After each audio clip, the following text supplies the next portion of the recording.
Kaifa halukum? Sabahul khair. Taib ayuha abna'i wa banati al-talabah, qabla bidayati darsinal yaum faya nabda darsana biqauli basmalah. Bismillahirrahmanirrahim.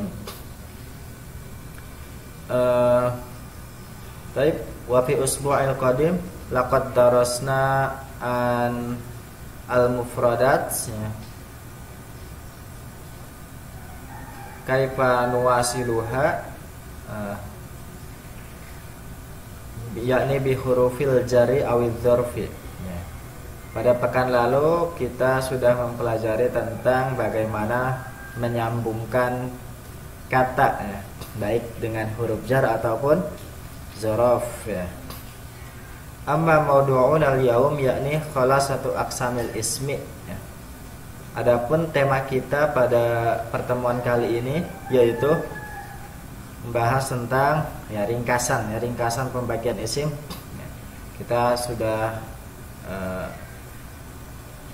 mempelajari tentang pembagian isim, Yang pertama itu ada yang disebut dengan mudzakkar muannats, yaitu pembagian isim dari jenisnya. Kemudian ada juga dari adatnya, bilangannya atau jumlahnya. Ada mufrad, mutsanna dan jama'. Mufrad artinya satu, mutsanna menunjukkan makna dua, jama' menunjukkan makna tiga atau banyak. Kemudian pada pertemuan kali ini kita akan coba melanjutkan, Nah ini dia tema kita pada hari ini, yaitu kita akan membahas tentang pembagian isim. Ringkasannya kurang lebih seperti ini. Di atas ini ada isim. Yang pertama, isim bila dilihat dari jenisnya maka akan terbagi menjadi dua, yang satu mudzakkar, yang satu muannats. Ingat, isim dilihat dari jenisnya terbagi menjadi dua, mudzakkar dan muannats. Mudzakkar menunjukkan makna laki-laki, muannats menunjukkan makna perempuan. Di sini warnanya merah, Kemudian isim dilihat dari bilangannya atau jumlahnya, Itu terbagi menjadi tiga. Ada yang disebut dengan isim mufrad, ada yang disebut mutsanna, dan juga ada yang disebut juga jama'. Mufrad artinya satu atau tunggal, mutsanna artinya dua, dan jama' artinya banyak, Nah, pada jama' terbagi menjadi tiga. Ada tiga macam jama' itu, Yang pertama jama' mudzakkar, yang kedua jama' muannats, dan yang ketiga jama' taksir. Kalau jama' mudzakkar khusus untuk orang laki-laki, kalau jama' muannats untuk orang perempuan, dan jama' taksir untuk benda. Kemudian isim dilihat dari artinya, maksudnya kejelasan maknanya, Dari maknanya atau artinya itu ada dua. Ada yang bersifat umum dan ada yang bersifat khusus. Kalau bersifat umum dia tidak terbagi, tetapi di antara cirinya yaitu memakai tanwin, Adapun isim yang artinya bersifat khusus, maknanya bersifat khusus atau ma'rifat, itu ada lima macam. Yang pertama isim yang diawali alif lam. Yang kedua alam. Alam itu artinya nama, baik nama orang ataupun nama tempat ataupun nama binatang kah, nama sesuatu, itu namanya alam. Kemudian berikutnya domir. Domir ini adalah kata ganti, Kemudian ada isim isyarah, kata tunjuk, dan ada idhofah. Ini jama' isim musanna, diantara contohnya alif atau ya. Kita sudah pelajari ini semuanya. Nanti boleh dilihat lagi di bukunya, dibaca-baca, di murojaah. Baik, berikutnya. Isim dilihat dari kejelasan maknanya terbagi menjadi dua, yaitu isim nakirah, Yang pertama isim nakirah. Apa itu isim nakirah? yaitu isim yang masih bersifat umum dan belum jelas peruntukannya. Dan ciri utamanya adalah tanwin ya. Setiap isim yang akhirnya berupa tanwin sudah dipastikan itu isim nakiroh selain nama orang ya. Karena nama orang kadang ada yang memakai tanwin. Contohnya Muhammadun, Aliyun, nah itu. Dan yang lainnya ya. Kalau bukan nama orang, nama benda atau apa, kendaraan ya, pohon, kalau memakai tanwin maka dia sudah dipastikan isim nakiroh. Jadi maknanya masih umum. Nah, artinya apa?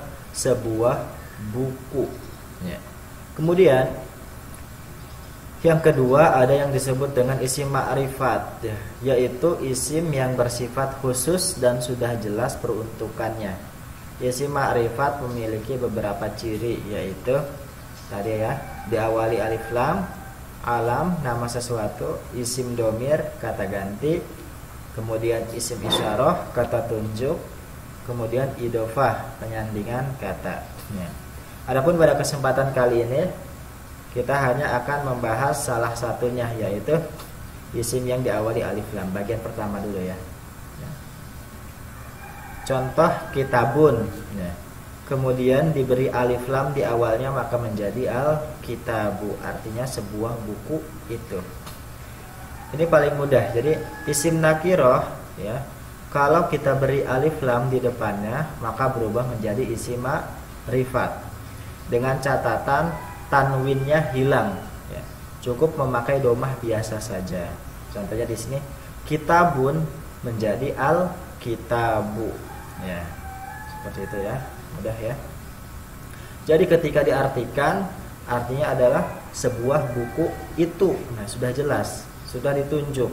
Sedangkan kitabun dia hanya artinya sebuah buku, masih belum jelas ya. Kemudian nah, di sini ada contoh merubah nakiroh menjadi ma'rifat ya. Di sini ada isim nakiroh barisan ini, kemudian ini menjadi isim ma'rifat, dan ini maknanya ya. Contohnya baitun. Baitun ketika kita ingin menjadikan isim ma'rifat maka ditambahkan alif lam menjadi al-baitu, artinya rumah. Kemudian yang kedua babun menjadi al-babu ya, artinya pintu. Kemudian nafizatun menjadi an-nafizatu, artinya jendela. Kemudian jidarun menjadi al-jidaru, artinya dinding. Kemudian yang berikutnya lagi ada saqfun, berubah menjadi as-saqfu ya, artinya atap. Kemudian yang terakhir ada kirmidun, berubah menjadi al-qirmidu, artinya apa? Genteng ya. Coba dilihat, perhatikan ya, semuanya diberi alif lam ya. Dari isim nakiroh berubah menjadi isim ma'rifat cukup dengan menambahkan alif lam di depannya. Baik ya, di sini ada latihan ya. Latihan yang pertama apa tugasnya? Di sini ada mirwahatun, gurfatun, firosun, wisadatun, hammamun. Nah, ini merupakan isim nakiroh. Nah, ini yang pertama, rubahlah isim-isim nakiroh di bawah ini menjadi isim ma'rifat. Ya, tadi sesuai contoh yang di tabel tadi ya. Ini di sini diisi mirwahatun jadi apa? Nah, ini sudah Ustaz artikan. Mirwahatun artinya kipas angin. Nah, selain itu apalagi selain merubah? Kemudian hafalkan beserta artinya dan buat video rekaman ya, lalu kirim ke WA Ustaz. Jadi kalian misalkan buat video isim nakiroh mirwahatun, isim ma'rifatnya apa, kemudian artinya ini, jadi 5. Totalnya berapa? 15 ya, 1, 2, 3 sampai dihafalkan ya. Mirwahatun isim ma'rifatnya apa, artinya apa. Kemudian gurfatun isim ma'rifatnya apa, artinya apa. Firosun isim ma'rifatnya beserta artinya. Wisadatun isim ma'rifatnya beserta artinya. Hammamun juga ya, isim ma'rifat kemudian artinya. Buat video ya. Kemudian kirim ke Ustadz ya. Baik, barangkali ini materi kita yang bisa dipelajari untuk hari ini ya. Kita sedikit-sedikit semoga bermanfaat dan bisa dipahami. Bila ada yang ingin ditanyakan, silahkan ditanyakan ya. Jangan malu bertanya, karena ja'al ilmu bisu'al, datangnya ilmu diantaranya adalah dengan bertanya.